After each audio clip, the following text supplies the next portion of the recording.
Assalamualaikum warahmatullahi wabarakatuh.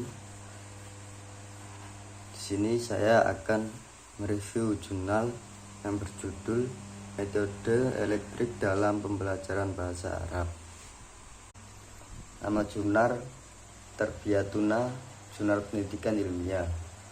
Volume dan nomor dan jumlah halaman volume 5 nomor 1 jumlah halaman 24 tahun 2020. Penulis Siti Miladul Mardiah dan direview saya Muhammad Fahri Radiansyah. Yang pertama, latar belakang. Dalam mempelajari bahasa asing, sering terdengar pentingnya metodologi pembelajarannya, yang mana keberhasilan suatu program pembelajaran seringkali dinilai dari segi metode yang digunakan, terutama dalam pembelajaran bahasa. Hal ini dikarenakan yang menentukan isi dan cara mengajar suatu pembelajaran bahasa sering terjadi penggunaan atau penerapan sebuah metode berpindah ke metode lain, seperti halnya penggunaan suatu metode berpindah ke metode lainnya. Selanjutnya, kembali lagi menggunakan metode pertama. Perpindahan penggunaan metode tersebut terjadi dikarenakan di dalam pengajaran bahasa terdapat banyak sekali metode-metode pengajaran yang dapat diterapkan. Dalam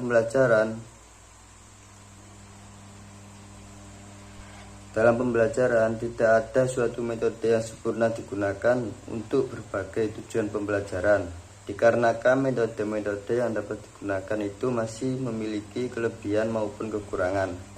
Akan tetapi, metode-metode itu bisa digunakan dengan benar sesuai dengan kebutuhan dalam proses pembelajaran. Metode penelitian.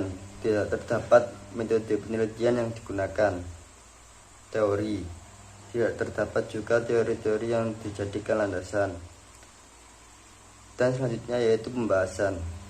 Metode elektrik lebih meninjau pada ketidakpuasan terhadap metode-metode yang sudah ada sebelumnya, yang mana masing-masing dari metode-metode tersebut memiliki kelebihan dan juga kelemahan masing-masing. Dikarenakan hal tersebut, kebanyakan orang berasumsi bahwa dengan menggabungkan metode yang sudah ada sesuai dengan kebutuhan dalam proses pengajaran akan membantu mempermudah guru dalam menyampaikan materi, serta pembelajaran menjadi lebih efektif. Adapun karakteristik metode elektrik adalah sebagai berikut. Yang pertama, kegiatan belajar di kelas bisa berupa latihan atau oval praktik, membaca keras, dan tanya jawab. Yang kedua, kemahiran berbahasa diajarkan dengan urutan bercakap, menulis, membaca, dan memahami.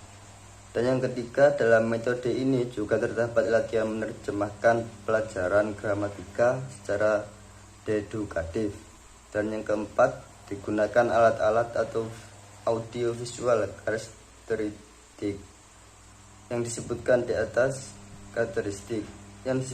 atas. Memberi gambaran bahwa dalam penggunaan metode elektrik terdapat gabungan dari beberapa keterampilan metode-metode sebelumnya.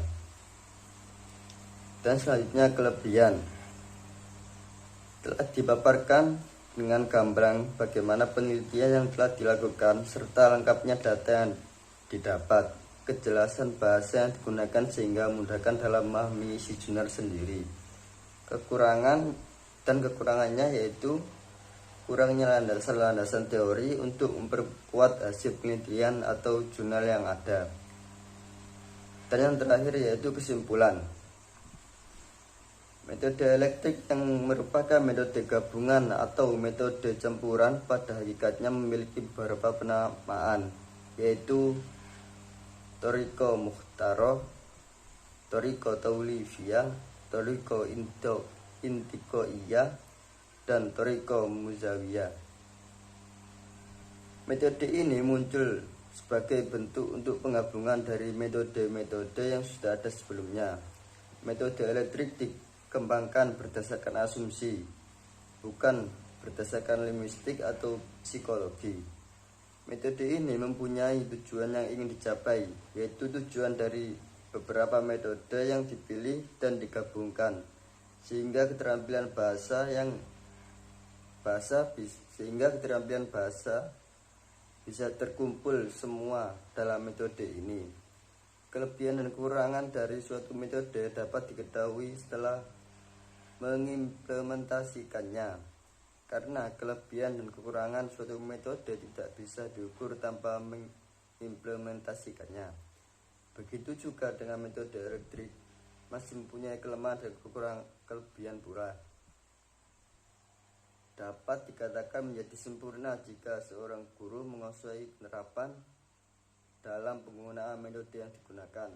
Dan jika seorang guru menggunakan metode ini semaunya saja, maka proses pembelajaran tidak berjalan dengan baik. Sekian review dari saya. Assalamualaikum warahmatullahi wabarakatuh.